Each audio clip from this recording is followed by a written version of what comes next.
Mayang hapon, Negros. Ini ang Digicast Negros X. Ang nagapanguna nga napulo ka mga balita sa isla sa Negros ang amo ni gadulong sa inyo. Updin niyo kami via Facebook, YouTube, kag sa KCAT Channel 11. Kag sumong mabatian naman kami sa FM station nga 91.1 FMR Bacolod. Kag yan ng top 10 nga mga balita sa Negros subong adlaw. Mga stall sa Manukan Country, gin-surprise inspection. Gwardya patay sa mabungguan sa tricycle ang iyang ginadala nga motorsiklo. 32 ka mga voter applicants wala ginaprubahan sa COMELEC Bacolod. May rollback sa presyo sa diesel kag gasolina sa buwas nga adlaw. Kag sa good vibes, halin sa pagka-cancer survivor karon, gold medalist na sa National Powerlifting Competition. Inatanan sa Digicast Negros X. Sa number 10,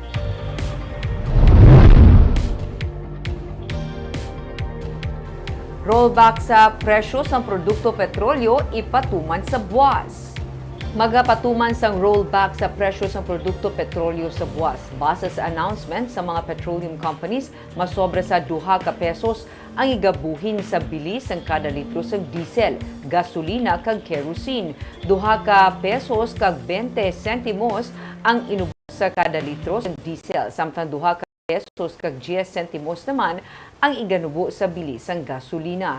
Ini ang ika-6 nga semana nga may pagnubo sa bilis ang produkto petrolyo nga yara sa gihapon sa masobra sa 70 pesos ang kada litro. Mas mahal sa gihapon ang diesel sang sa gasolina.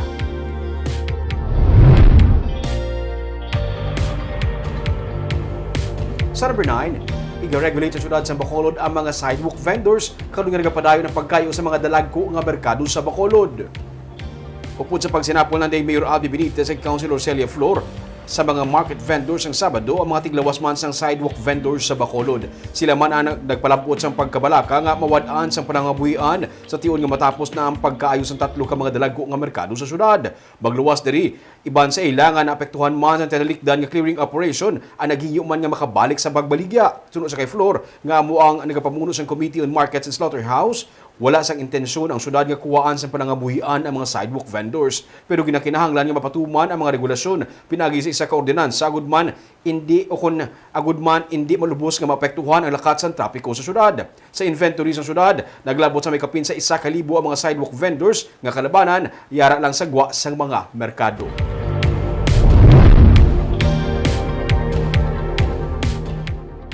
Sa number 8, gina-consolidate na karon sa Provincial Legal Office ang sabat sang 5 ka mga empleyado sang Office of the Provincial Agriculturist. Lakip na diri ang isa ka division head angot sa show cause order nga ginpapanaog sa ila. Sunod kay Attorney Alberto Nelias Jr., ang Provincial Legal Officer, sa katapusan sang bulan sang Agosto, tigayo na sila makapagwa sang recommendation. Ang 5 ang ginpasabat angot sa ginaalegar misuse ng government vehicle. Hulyo 15, sang gidulong sa Victoria City Hall, ang 5 para sa isa ka pagsinapol, pagi sa Capital Cab Service. Ugaling, naglasing ko na sang hapon kag wala pa makabalik sila sa nagahulat nga driver. Natukiban sanig sa show cause order nga sila ang yara sa isa ka kalan-an, mga alas 8 sang gabi, kag naabdan nga nagainom-inom. Sa sabat sang division head nga ginsubmit sa tatatapan sang Office of the Provincial Administrator, iya ginsiling sunod kay Attorney Rayfrando Diaz nga isa ka insulto ang magpamalibad sa hospitality nga ginpakita sa counterpart sang agriculturist sa Victoria City. Of course, ang nature ng ila reply is it's an admission with a justification na there's a what do you call this, an official who invited them, so that's the purpose why we have to verify it with the LGU concerned. Pero kung tuod nag-invite sila, is it a valid reason? Of course, I can only cite the inang lang mandate mabala sa public officer. Just because you have been invited does not mean that you can just allow the driver and the government vehicle to wait. I think that's beyond office hours already and already beyond the travel order issued to you. Sa number 7,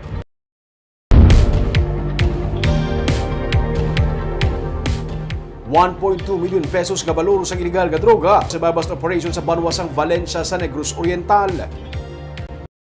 1.2 million pesos ang balor sang illegal nga droga nga na-recover sang Sabado sa babas operation sang PNP upod ang PIDEA sa Valencia Negros Oriental. Subject sang bahay basta mo si Don Emilio Carino nga isa ka high-value individual. Isa ka dako nga plastic sachet kag 7 ka mga medium sachet sang ginapatian siya buang nakuha sa iya. 1,224,000 pesos ang ginabalubanta presyo sini. Kaso nga paglapas sa Republic Act 9165 ang iya pag-aatubang.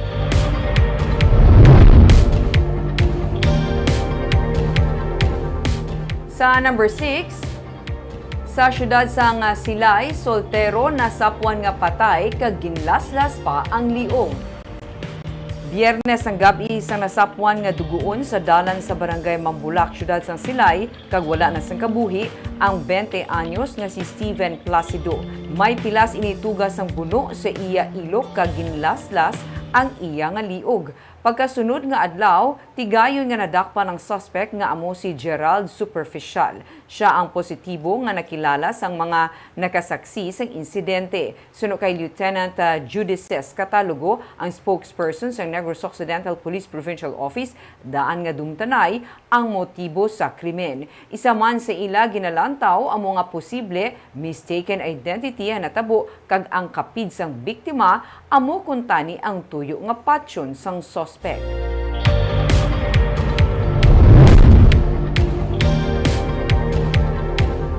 Sa number 5, isa ka gwardiya patay matapos mabuguan sa isa ka tricycle ang isinigin na dalangang motorsiklo kay nasang aga sa barangay Alihis sa Bacolod. Samtang sa Banwa naman sa Ibi Magalona, menor de edad patay matapos mabugong isin motorsiklo sa naga-parking na truck.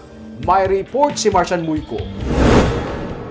Nagadalagan sa circumferential road sa barangay Alihis kay nasang aga ang multicab nga ginamaneho ni Warren Blance. Wala siya maglaom nga ang iya malino nga pagbiyahe ang malabot sa trahedya.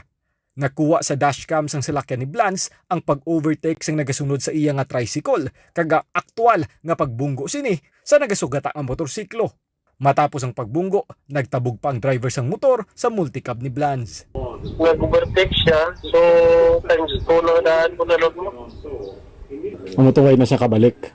Oo, ayun na siya kabalik. So kung tanaw mo kung gadrive ka, pwede mo tanig balik siya. Gabi kayo na miss. Kasi huwag niya pa nakita ang motor. Dead on the spot ang driver sa motorsiklo nga si Louis Vergara, 41 anyos, kag isa ka gwardiya sa isa ka universidad sa Bacolod. Detained naman sa karon ng driver sang tricycle nga si John Dayday, 23 anyos. Kaso nga reckless imprudence resulting in homicide kag damage to property ang ipasaka batok sa iya.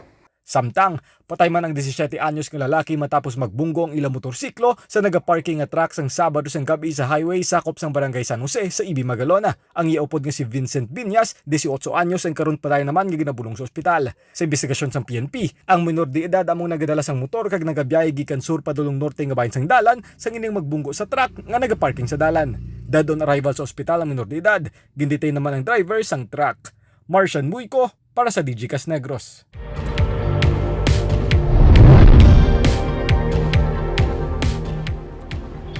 Sa number 4, padayon nga ginakilala sang National Bureau of Investigation ang operator kag financier sang STL outlet nga ila gin-raid sang Biyernes. Nakapiyansa naman ang duha ka mga nagapataya nga ila na aresto.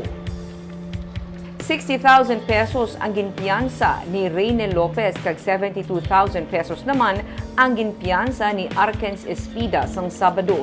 Sila mga nagapataya sunod sa NBI sang ginpatigayon ang operation sa ilang outlet sa sulod sang Libertad Market. Paathag ni NBI Bacolod Chief Attorney Renwa Baldovino, nagadepende sa partisipasyon nila ang pagpatud sang piyansa. Nakabaton sa intelligence report ang NBI nga may naga-operate nga STL outlet nga wala sang permiso. Hindi lamang sa Bacolod sila naga-operate kundi pati sa gwa sang syudad sunod sa NBI. Ang natungdan nga outlet ang naga-operate wala pa mga isa ka bulan. Sunod kay Baldovino, ang Super Lucky Bigler Incorporated lamang ang may authority para sa STL operations sa bilog nga probinsya. Padayon pa nga ginapatod sang NBI ang yara sa likod sini. Kung may opisyal man nga may kahilabtanan, ini ang ginapatod pa sang NBI. Ini ang premature pasakaron sunod kay Baldovino. Nagapaandam ang NBI sa publiko batok sa iligal nga panahor. Yara man sa risgo ang ila nga madaog en kaso nga swerteho ng ila nga pagtaya. May mga ID ang mga nagapataya para sa legal nga mga panahor. Franchise holder lang dito yung Super Lucky Bigler. That's the one Oh, sila. incorporated. May ID ang mga nagpapataya. At may idea mga yan. Kinikilala yan ng PCSO. Yung mga yung franchise holder na yan. Would you know kung sino itong... Wala nang iba. Kasi at Bacolod at entire Negros Occidental, wala nang iba. Sila lang. So, kung mayroon bang mga gumagamit ng pangalan na Vikings or any other name, illegitimate yan.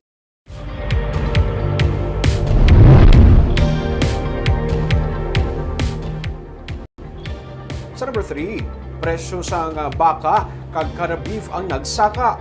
May pagsaka man sa presyo sang manok. Sa August 8 nga report sa Office of the Provincial Veterinarian, 2 ka pesos ang ginmahal sa average nga presyo sang kilo sang baka. Sa average nga 315 pesos and 40 centavos ang presyo sang kada kilo.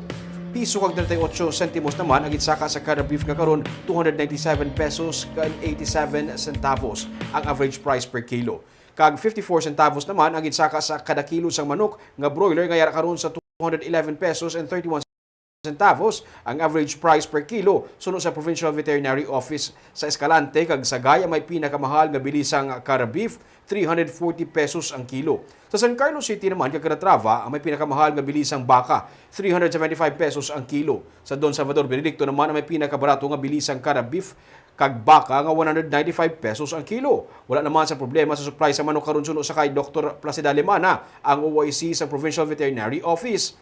Ang pagsaka sa presyo bangod sa pagbahal man sa feeds. Ang size ang gina-harvest sa karon apektado man gani sunod sa kay Limana kag ini ang ginatudlo man sa ginapakaon nga feeds. Minimal naman ang ginsaka sa presyo sang itlog. Siguro ang isa ka rason there is ang ilang feed consumption, no? So individual na ang muna kataas ang ginahatag because nga kamahal gid sang feeds, no? So amo na siya nga ang iban hindi pa harvest time or gina-reduce ang consumption because kataas gid sang bilis sang feeds. Ano na pag-address ang feed problem? Actually, kay tungod nga naga-import no sa mga raw materials, so kamahal gid, no? So amo na siya. So Number 2,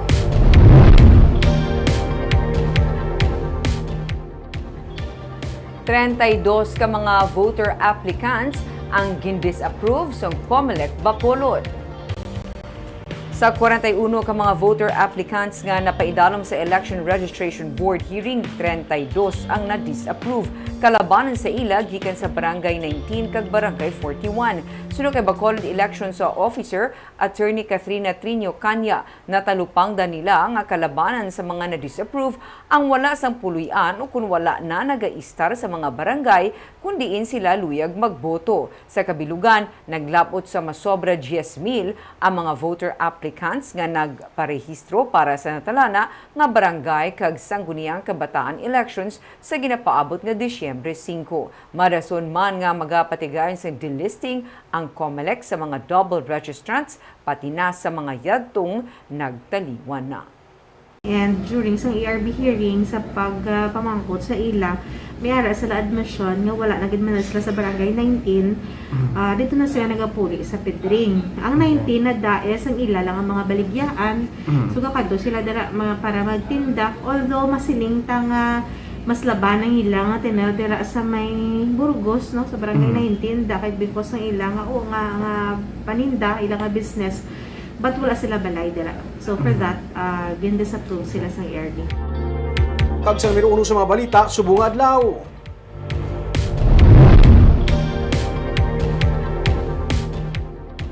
Manukan country sa Bacolod gin surprise inspection. Natukiban man, kama wala nagabayad sang renta sa syudad, wala sang mga business permit.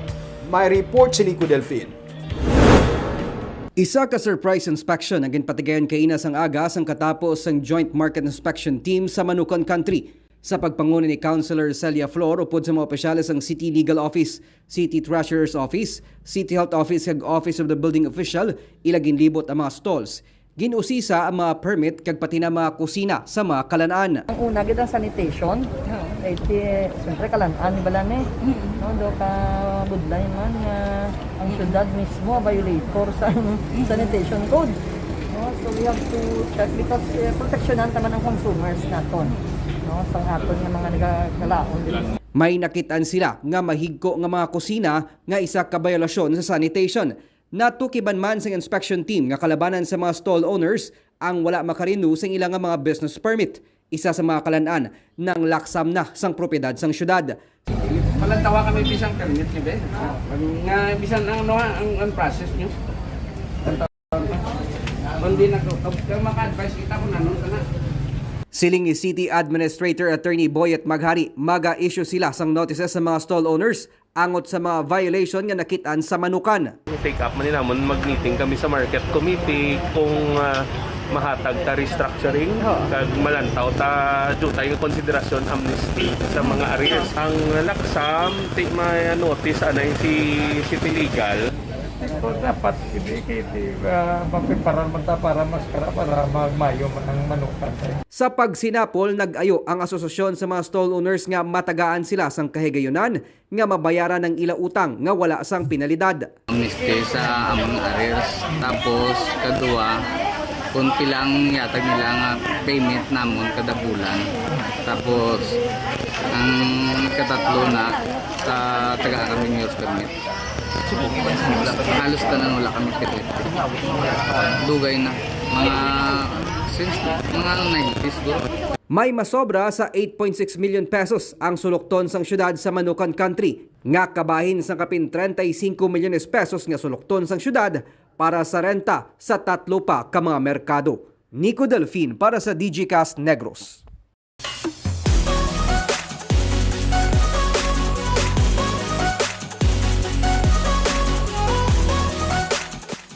Sa Good Vibes, halin sa pagka-cancer survivor, karon gold medalist sa National Powerlifting Competition. Aton siya kilalahon sa report ni Romeo Subaldo. Sa Sinigang National Powerlifting Competition, nakadaog sa gold medal ang 28 years old na si Ryan John Bituon sa 74 kg novice category sang bulan sang Hunyo. Sa tiyon sang lockdown sa peak sang pandemic, nagsugod sa pag-training si Ryan sa powerlifting. Na-influensya siya sa iyaabyan nga sa karon iya na nga nangin coach. May long-term friend ko nga si Gian Tan, who is also my coach now. He's been into powerlifting and he's been studying it for a while. And may isa sa ka-competitor nga ang do first year niya doon nag-compete bala sa mo na si James C. Nakita ko nga grabe yung improvement niya. Pero antes nangin isa ka powerlifting athlete, isa si Ryan ka cancer survivor. 18 years old siya. Sa nadeparahan niya nga may nagabukol sa iya nga collarbone area. It was Black Saturday. After some procession, biga pangalay ako niya Leo. And nadulap na siya the next day. Pero pag the next day, I saw a lump here sa may collarbone area. And then, nagmuno ko sa mom ko, mom may bukol ko. And I told her na wala man sakit. Okay, wala man siya sakit at that time. So, gindala ko ang pa-test ko nila and all that. Sa nangayo sila sa second opinion sa St. Luke's Hospital sa Manila, dito nahibaluan nga mayara siya sang lymphoma o kun ang cancer sang lymphatic system. Ang parte sang lawas ng tao nga amo nagaserbi nga germ fighting network initanan. Iya nahibaluan sa iya 18th birthday. Have a second opinion. And then on my 18th birthday, that's when I found out. On your 18th birthday mismo? Okay. Paano mo siya gibato pag base mo nga mo na? Well, I was very oblivious as to what cancer could have done. So maybe it helped me that time. Maybe maybe it was supposed to be that way para hindi ko makatinag. So kinikibot ko like damo nag-attend sa birthday ko tapos they were all telling me to stay strong. That's when I picked up on it na lang. Para kay Ryan, ginbato niya na sa nga basi katapusan niya na. Pero gintinguan niya sa gihapon nga batuan ng iya nga balatian. You have to decide to fight. Kay like for me like I was okay with being gone. I was at peace with it. Nabaton mo na? Okay. Wala mo naging gusto, but it is what it is. And ang nag-drive niya sa akin, yung mga bato, is like the people around me who have sacrificed so much just to find out what it was. After sa iya competition, nagpa-check up liwat si Ryan sa Manila. Kag subong ang ika-10th year anniversary niya bilang cancer-free na. Parang di mo mapaktan ang sitwasyon. Subong sick ka, may cancer ka, the next thing, athlete ka naman. Grabe guro may mga inagyan yan, no? Yes. Wag amo nang mga nagduso sa iya nga malabot ya ang di ba everyday nga daan niya ang imo man lang gid nga nga matigayon mo gid ang likoton mo sa isa ka. Grabe ka training. Bago, at least sa message siya, batuan gid ang cancer kung pwede. Gid ba batuan. Truly inspiring yun. Kaagabay itong mga balita sa Negros subong adlaw. Kay man sa panahon karon importante nga may ihibalo ka sa nagkatabo sa imo nga palibot. Pero dapat balansa kag eksakto mga impormasyon. Parahin kami nga magapangalagad sa Negrosanon. Ako si Barbara Mijares. Tugtog sa buwan. Yung Subaldo, mayong hapon.